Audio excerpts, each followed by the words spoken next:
In 1962, Los Angeles took an extraordinary step. It banned a freight train, not for derailment, not for danger, but because the roar of Union Pacific's 8,500 horsepower gas turbine locomotives shook homes like an earthquake and made sleep impossible.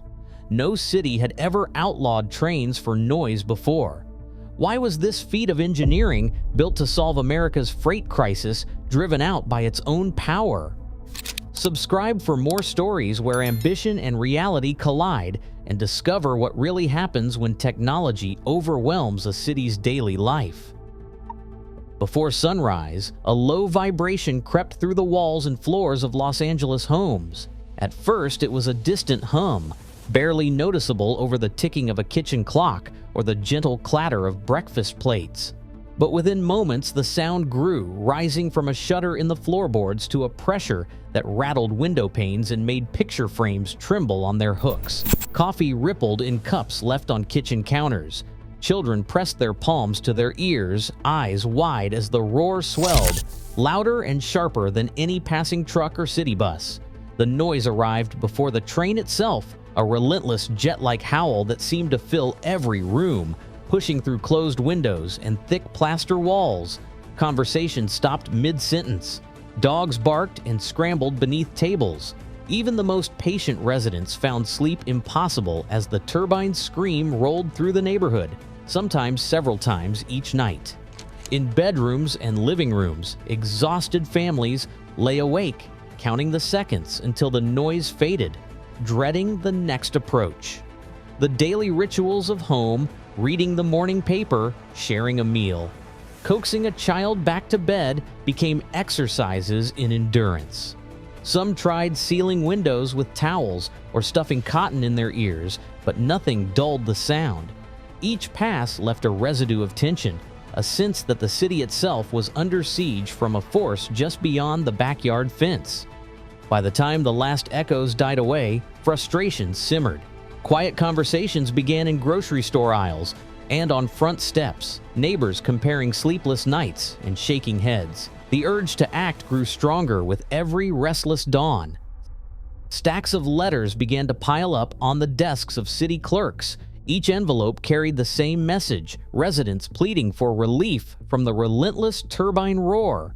Phone lines rang late into the night, council members answering calls from exhausted parents, shift workers, and elderly neighbors who had not slept through a night in weeks. Some complaints arrived in neat bundles, organized by block or by street, as neighbors joined forces to be heard. The council's weekly meetings, usually routine affairs, swelled with frustrated citizens. Tired faces filled the chamber seats, some clutching handwritten notes, others just seeking a moment of peace. Inside those chambers, the debate grew sharper. Council members flipped through thick folders of testimony, accounts of windows vibrating out of their frames, of children waking in terror, of families considering moving away. One councilman, voice steady but weary, compared the turbine's impact to running an airport through the heart of his district. The remark echoed in the official minutes, capturing the scale of disruption. As the complaints mounted, the usual boundaries of city business began to blur. Council members received unannounced visits at their homes, neighbors showing up with petition sheets and stories of another sleepless night. Staffers sorted stacks of correspondence, some marked urgent, others flagged for legal review. Behind closed doors, the question shifted from whether the noise was a problem to whether anything could actually be done. No city had ever tried to ban a train simply for being too loud, yet the pressure for action was now impossible to ignore, and the machinery of local government turned, slowly but surely, toward an unprecedented decision. In the years after World War II, American railroads faced a problem that numbers alone could not ignore. Union Pacific's legendary big boy steam locomotives, among the most powerful machines ever to run on rails, could deliver up to 7,000 horsepower. But as these giants neared retirement, the diesels meant to replace them fell short. Even the best diesel-electric locomotives of the 1950s managed just 1,500 horsepower per unit. To move a heavy freight train over the mountain passes of the West, railroads had to lash together 4, 5, sometimes 6 diesels, each with its own crew and maintenance headaches. The result was a patchwork of engines straining in unison, burning more fuel and requiring more hands than the old steamers ever did. Operations managers studied the performance tables and saw the power gap widen with every year. Freight traffic was rising. More cars, longer trains, tighter schedules. The old system of stacking diesel units multiplied costs but did not solve the basic problem. A single powerful locomotive was needed to keep up with demand. Maintenance shops grew crowded, parts inventories ballooned, and labor costs climbed as more workers were needed to keep the growing fleets running. The pressure to find a better answer was constant. Every ton of freight that crawled over the mountains at a crawl, every delay caused by a tired diesel, drove home the same message. The future of railroading in the West would belong to whatever team could close the power gap. For Union Pacific's engineers and managers, the search for a new solution was no longer optional. It was urgent. General Electric engineers, many with backgrounds in wartime jet propulsion, gathered around drafting tables in Schenectady and Erie to tackle a challenge no railroad had solved before: how to deliver the brute force of a steam giant with the efficiency demanded by modern freight. Their answer was a machine built around the General Electric Frame 5 industrial gas turbine, a design more familiar in power plants than on rails. Each turbine set, 3 hulking units joined together, could deliver up to 8,500 horsepower, more than 5 times what a single diesel electric could muster at the time. The heart of the system was a 17-stage axial flow compressor, drawing in and pressurizing air before sending it through a ring of 12 combustion chambers. Bunker C fuel oil was injected and ignited, producing a torrent of hot gases. These gases blasted through 2 turbine stages, spinning the main shaft at thousands of revolutions per minute. The result was a continuous, high-pitched roar and a steady surge of power sent through electric traction motors to the wheels below. Unlike earlier steam or diesel designs, the turbines required a dedicated support car, a tender filled with up to 24,000 gallons of heavy oil kept hot and fluid by steam coils. The exhaust, channeled through roof stacks, carried away heat at temperatures approaching 850 degrees Fahrenheit.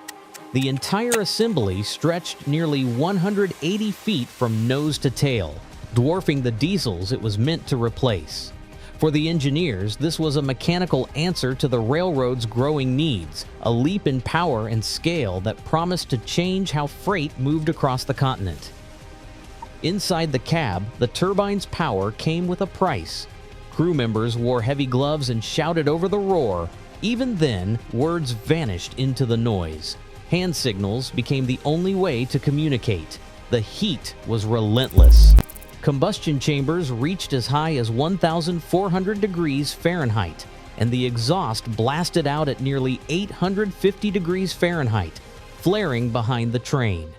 Tenders held up to 24,000 gallons of bunker C oil, kept hot and viscous by steam coils, and every mile burned through more fuel than a diesel ever would. On certain runs, the risks multiplied. In tunnels, oxygen thinned, and turbines could flame out, plunging the crew into sudden silence and darkness.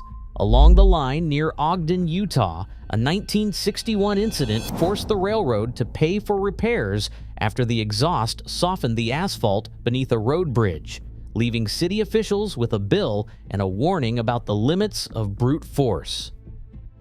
By the early 1960s, Union Pacific's turbine fleet had reached its height. 55 gas turbine locomotives, each with the power to pull mile-long trains, moved more than 10% of all freight on the line. Operations managers tracked the numbers with cautious pride, watching the turbines eat up the mountain grades and shrink delivery times, but the entire system balanced on one fragile calculation: bunker C fuel. For years, this heavy oil cost just a few cents per gallon, making the turbine's thirst manageable. Then, as the chemical and plastics industries exploded, demand for Bunker C surged. By 1967, the price had climbed past 13 cents per gallon, matching and sometimes even exceeding the cost of diesel. Internal charts showed the lines crossing. The turbine's economic edge vanished overnight. Crews and accountants alike saw the writing on the wall. The machines that once promised a new era of power now faced an uncertain future, their fate sealed not by engineering flaws, but by the invisible hand of the market. Today, over 100 million Americans live near major rail lines, where noise remains a daily negotiation between progress and peace. As cities grow, the question is not just how much power we can build, but how much disruption we are willing to accept. Sometimes the loudest legacy is what we refuse to endure.